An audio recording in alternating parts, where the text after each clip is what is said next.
Life is a mix of curtain calls and quiet rehearsals, all part of the same beautiful show.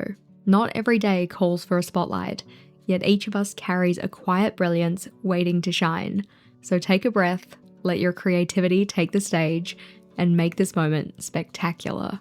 Hello team, it's Jess or Jessie Corinne on behalf of Archer and Olive, here to give you a full breakdown of what to expect in the March 2026 subscription box. It goes without saying, but warning, there are spoilers ahead. So if you wanted to get your own sub box first, be sure to use the link in the description box to head over to the Archer and Olive website, and then once your sub box arrives to you, then come back to this video and we can share in the excitement together. Without further ado though, let's get into it. The first thing we're grabbing out of the box though is the info card, which gives us a full breakdown of what to expect in the box. So doing as we're told and turning over for spoilers, you can pause here and have a look through all the items if you want to, but because we're going to be going through every single item individually, I'm not going to read over this one myself. I want to be surprised too. Tucking our info card away and getting out our first item though, this one is a set of ephemera stickers. It has 15 individual designs with 2 stickers of each, so 30 stickers total. We're going to look through all of the designs individually. So we have an event ticket, a little blue ticket, a 50-cent ticket, a little red ticket, we have a circus tent top, a decorative curtain design, a larger navy ticket with some gold foiling, a frame with gold stars, a frame with mirror lights, a golden star balloon design, a navy and gold star, a cluster of pink and gold stars, a design with white and gold diamonds, one with a red and white border, and one with a gold edge that looks like a Showtime banner. I think these stickers do an excellent job of capturing our theme, and I do love the variety we get with the little tickets. Those ones are quite nice to be able to tuck into a corner if you're decorating a page, but we also have those larger blue ones which have really pretty gold foiling on them. But tucking those stickers safely back into their packet and setting them to the side so that we can get out our second item, which is something we haven't seen from Archer and Olive before, this one being an accordion folio. Closing it up though and having a look on the front,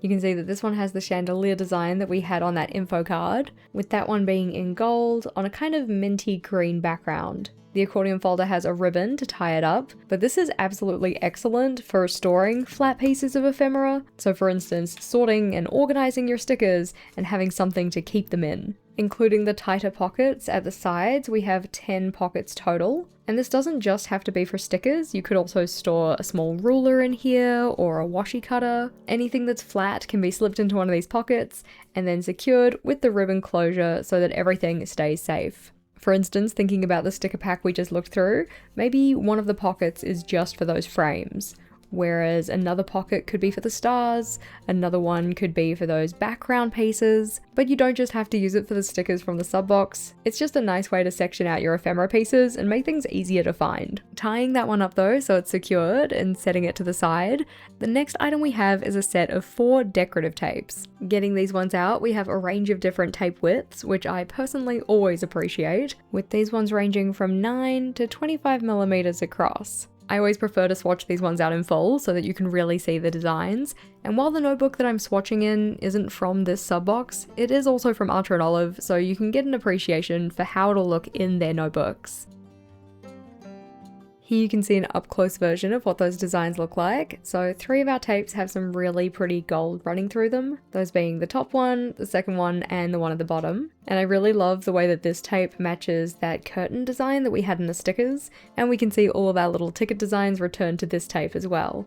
In terms of the sizes, the first one is the 9mm, the second one is the 15mm, the third one down is 20mm or 2 centimeters, and the one at the bottom is 2.5 centimeters or 25mm across. As said, I very much appreciate having a range of sizes because then you can fit the appropriate size decoration to the space that you have, but putting those ones safely back into their box so that we can get out our next item, which is a book page rest. Now in opening this one up, I wasn't really all too sure what to expect, but once I got the item out, it all started to make sense. This one is a walnut piece with some really pretty carving on the front and the back. You can see on one side it has a rounded point. This is the part that would sit against the book, and then we have a hole in the middle for our thumb to sit through so that we can then hold that page rest into the middle of the book and have it hold our page open. Demonstrating with the notebook that we were using before, it would kind of end up looking like this, so having that pointed side in towards the spine of the book. But for a notebook like this, it isn't super necessary. This one already has a lay flat binding, but for an actual book though, this can be really helpful for one-handed reading. If you're a reader yourself, or you're thinking about getting into it, this one would be great for you. Or if you have a reader friend, it'd be great for them. Putting that one back into its packet though and setting it to the side, item number 5 is a set of acrylograph pens. Flipping on over, we can see what color palette we have for these. So our color names are Red Carpet, Glimmer, Ballet Pink, Smoke Blue, and Midnight Marquee. While the palette on the packet can be very helpful, I'm more curious to see what these look like on paper. So we're getting them out and we're going to swatch them on the same page that we were using before. If the glitter on the caps didn't give it away, these ones are made to be a bit of a showstopper, so with a really fun shimmer in each of the colors. In terms of the pens themselves though, these have a 0.7mm nib, and in the packet we also have sticker labels to be able to label the pens themselves. As we swatch out those pens, you can see that the base color shows up really well on the white paper, but on the black paper we really get the highlighting of that shimmer. From this angle it's a little less obvious, but don't worry, I will show you up close when I'm done with the swatching. And what I didn't show here is that when you're first going to use your acrylographs, you need to make sure to shake them so that the paint is fully mixed, and also prime the pen by gently pressing the nib to the page. If we tilt that one into the light, you can see all of the shimmer on those ones. Whereas if we put it in the shadow, you can see the underlying color for each of them. I do very much love the vibrance of the red, but I think that a favorite would have to be this one. It's just a really pretty color. Plus it also matches nicely with some of the green and blue tones that we have in this tape. Of course, we do have little sticker labels that we can add to the side of those pens so that we have them named. But putting those ones back into their packet so that we can grab out our next item, this one is an A6 notepad. I love the Archer and Olive notepads for being able to have different colors of dot grid paper. And in this one we have 80 sheets of 120 GSM paper, which also means that if you stick this one into your notebook, it doesn't bulk up your journal quite as much. You can see we have 4 colors, so we have 20 sheets of each, with a nice green, a pale pink, grey, and the one I'm most excited for, which is this dark blue. I love using this paper for adding decorative elements to my layouts, for instance like tearing off a corner and sticking it in the corner of my notebook, or just cutting out individual boxes and using it on a calendar grid or something like that. And plus, given that we have multiple colors to play with, there are a lot of fun creative ways we can use this. Of course, you can just use this as a general notepad as well if you wanted to, so just jotting things down as you need to, but my preference is always to use it for decoration. I also like that the holder for the notepad is pretty too, so you could put this out on your desk and it would look decorative. Setting the little notepad to the side though, the next item we have is a notebook. Now I'm definitely going to have to use this box for something, because this one's a little bit deeper than our typical A5s, because yes, this is an A5 notebook. Not to mention I'm just a sucker for little stars, and I think the little stars are really cute. But what is even more important than the outside of the box is what's on the inside, and this one's kind of special. We haven't seen something like this before, because this notebook opens from the middle. Starting with the front cover, you can see we have a debossed curtain design with a kind of subdued gold, and of course we have this clasp on the front that holds the notebook closed,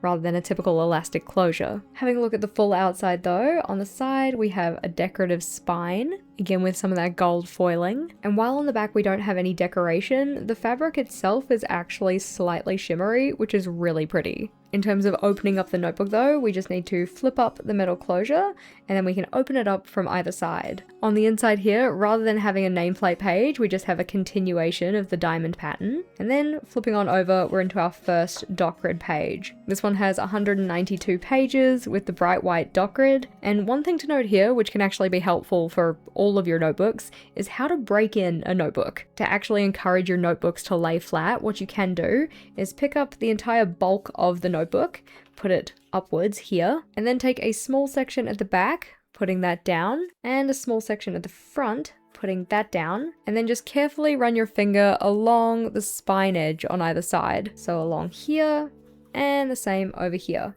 We then just do that repeatedly through the entire bulk of the notebook, so a small section on one side and a small section on the other, just training the pages down by running our finger along that spine edge on both sides, both the front and the back. And that means that as you use your notebook, it's going to be a lot easier to have it lay flat. This can be a helpful trick for any of the notebooks you're working in, but in particular for this one, because of the cover design, breaking in your notebook in this way will just make it more enjoyable to use.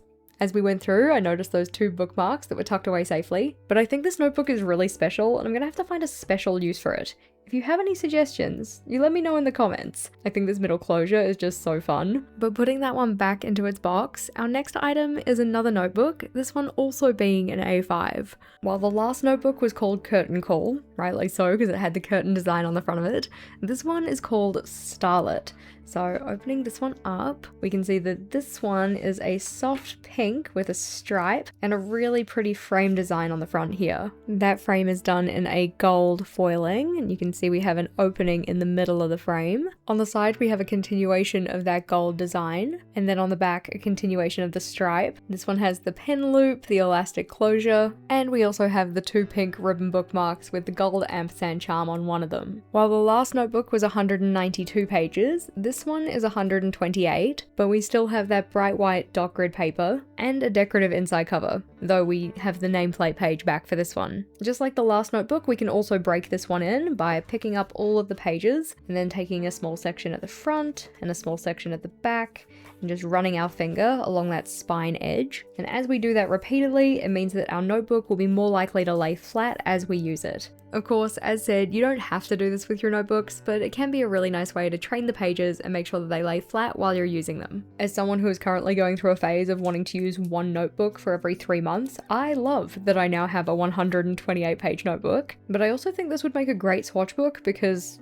I mean, unless you're a bit of a pen hoarder like I tend towards, 128 pages would be great for making swatches. Putting that one back into its box so that we can put all of the items back into the sub box. If you wanted to grab this one for yourself, be sure to jump over to the Art and Olive website and sign up for the quarterly subscription. While you're here though, I would absolutely love to know which of these items are you most excited for, or the one that you would be most wanting to add to your stash. I think for me, it's probably gonna have to be the Curtain Call notebook. I absolutely love the design on the front, and I think that the clasp is a really cool touch. But let me know which item you most like in the comments. I'm very eager to hear which item you're most keen on, and if you wanted this sub box for yourself, just jump over to Art and Olive and sign up. I definitely hope that you let your creativity take the stage sometime soon, and as always, thanks for watching.